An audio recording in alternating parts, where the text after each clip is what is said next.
Welcome to the deep dive. I want to start with the feeling I think we all know that that constant little buzz in your mind that's just a bit too full. Yeah.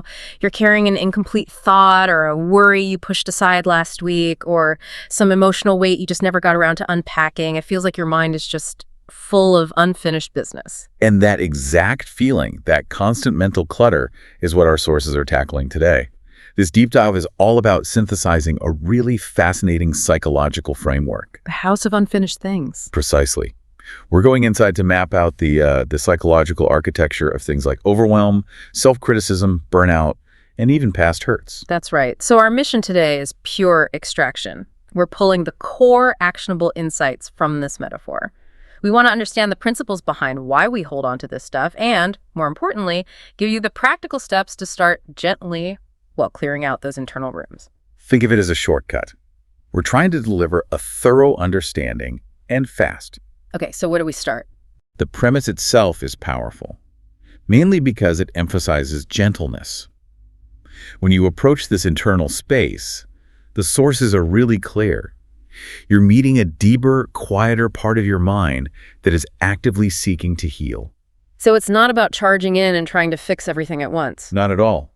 It's about acknowledging things, as the sources say, gently and together. I think that gentle entry is the whole psychological foundation here. We're not treating the mind like a problem to be solved under pressure, but I guess more like a space to be explored. An internal landscape. Yeah, an internal landscape where your anxieties and your unhealed memories are just waiting to be seen without judgment. And that gentleness is key, because the moment you step inside, you run right into the most common source of modern distress. Pressure and overwhelm. The first room. Okay, let's unpack this room. The visual it's really striking. It's filled with floating items. Papers, lists, sticky notes, reminders.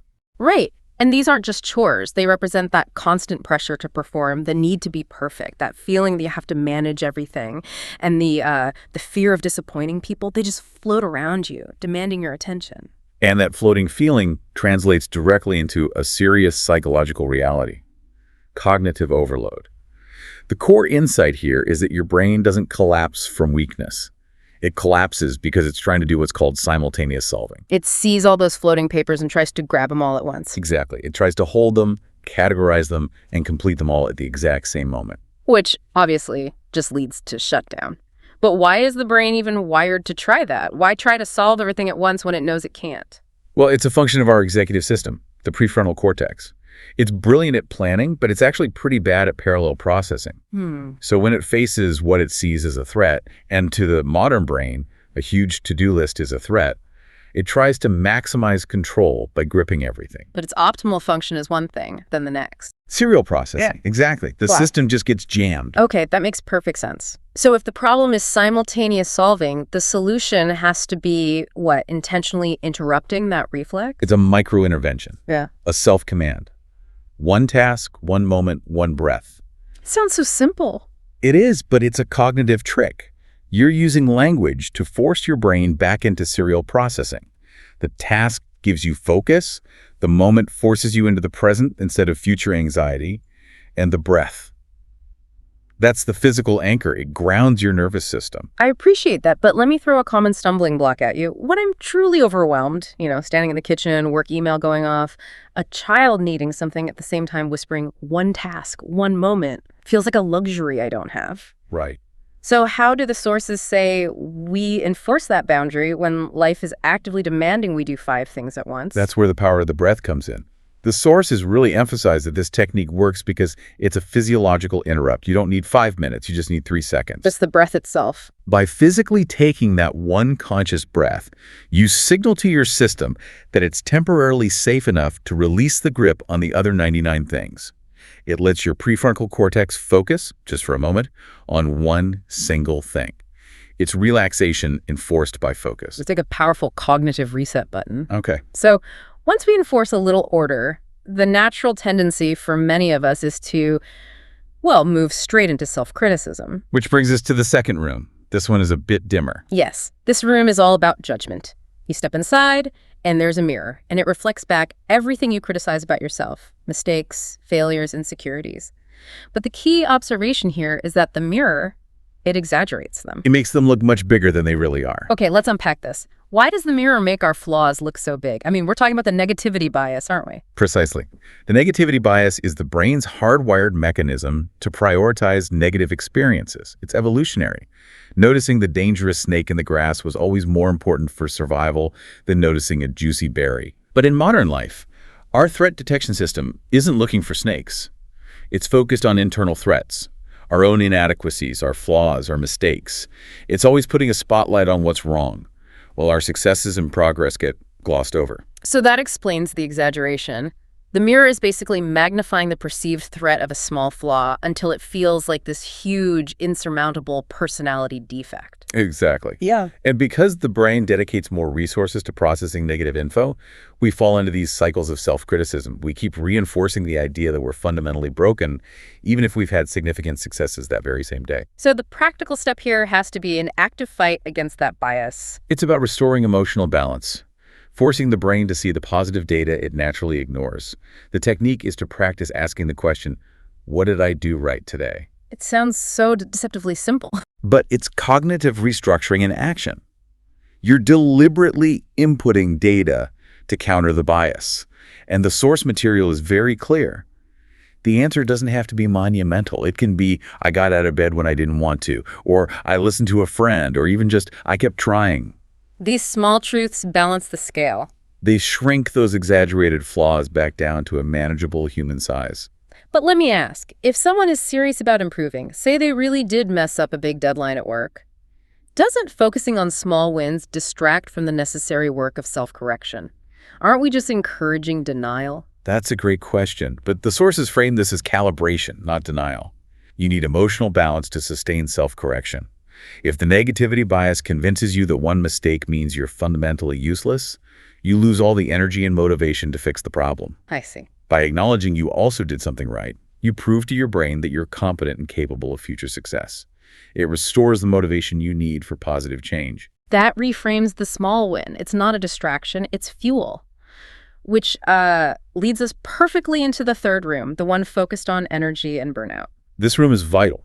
It completely challenges our typical understanding of exhaustion. In here, we see candles, and they represent your motivation, your mental fuel. And there's a crucial distinction. A huge one. Some candles burn fiercely and melt really fast. These are the draining tasks, the obligations, the things you have to do. Others burn slowly, peacefully, consistently, and these represent things that nourish your soul. True, genuine joy. And the painful realization when you're standing in this room is that you're probably running your entire life on those fast-burning, rapidly melting candles. The obligations. Yeah, while the slow-burning, joyful ones are sputtering out. And this is how the sources define psychological burnout.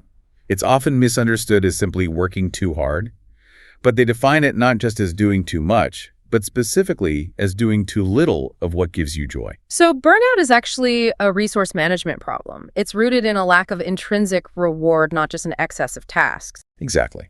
When you do tasks that align with your genuine interests, your brain actually conserves and even generates resources. But when you're only satisfying external demands, your energy is purely transactional. It depletes fast. So the healing step isn't necessarily quitting your job. It's what? Giving yourself permission to add fuel. Yes.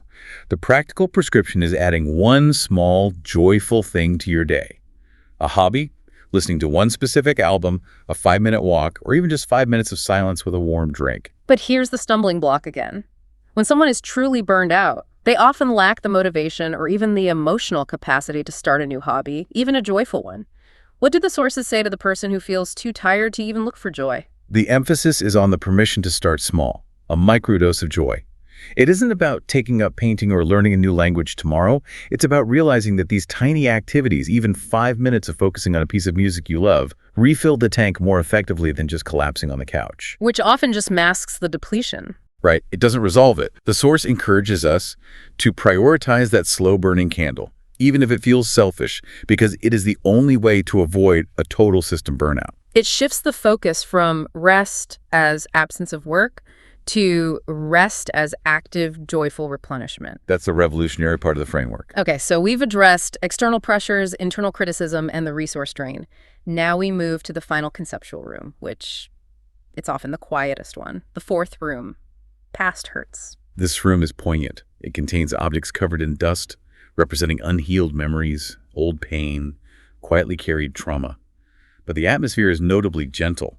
The key is acknowledging the pain's existence, not reliving the event itself. So what's the psychological reality behind these dusty objects? When we hear these past hurts, how do they actually show up in the present? The sources describe them as whispering lies. These are the cognitive distortions that tell us we're still in danger. Things like, I'll be hurt again, or I'm fundamentally unlovable, or I'm not enough. The crucial psychological insight here is that these distress signals are echoes of the past, not current truth. The original danger might be long gone, but the limbic system, the brain's threat response center, is still firing based on old historical patterns. So the dust covers the memory, but the signal that was triggered by it is still being broadcast into our current reality. Precisely. And the goal is to quiet that echo. We need to rewire the brain away from reflexively reacting to those echoes as if they were present dangers. The brain needs new data to update its safety file. And the application step for that is a repeated, gentle self-command. When an old memory hurts, you whisper, "This belongs to the past. I am safe now." That repetition is a powerful form of cognitive restructuring.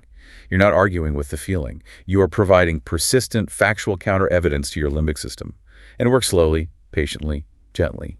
It creates new neural pathways that confirm current safety. We've examined the simultaneous solving of overwhelm, we've battled the negativity bias, we've defined burnout as a lack of joy, and we've worked to quiet the echoes of the past. After clearing these 4 rooms, where does the metaphor lead us next? It guides us to the final space, the empty room.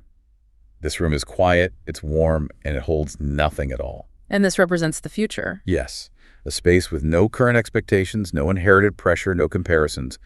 It is pure possibility, and it's created by the intentional work we did in the other rooms. So what does this whole journey from the floating papers to this empty room, what does it all synthesize into? What's the ultimate realization? I think the synthesis is that peace is fundamentally an internal creation, not an external achievement. You don't chase peace by finishing a giant to-do list or by becoming perfect. You create it by gently rearranging your internal landscape, by understanding these patterns, and by applying these small, consistent acts of self-acknowledgement. That is a tremendous summary of our deep dive. So to recap those nuggets for everyone, for overwhelm, you interrupt that simultaneous solving with one task, one moment, one breath. For self-criticism, you actively fight the negativity bias by asking, what did I do right today? And remember that burnout is defined by too little joy, not just too much work. And finally, when those echoes of past pain surface, use that patient, gentle repetition to rewire your brain. This belongs to the past. I am safe now. And as you carry these ideas forward, remember the final piece of wisdom from the sources. After acknowledging all the pressure, all the pain, all the effort it takes just to show up, the house whispers a powerful truth.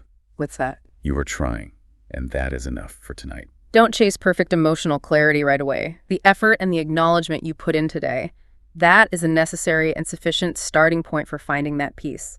Reflect on that idea that just trying is enough. We'll see you next time on The Deep Dive.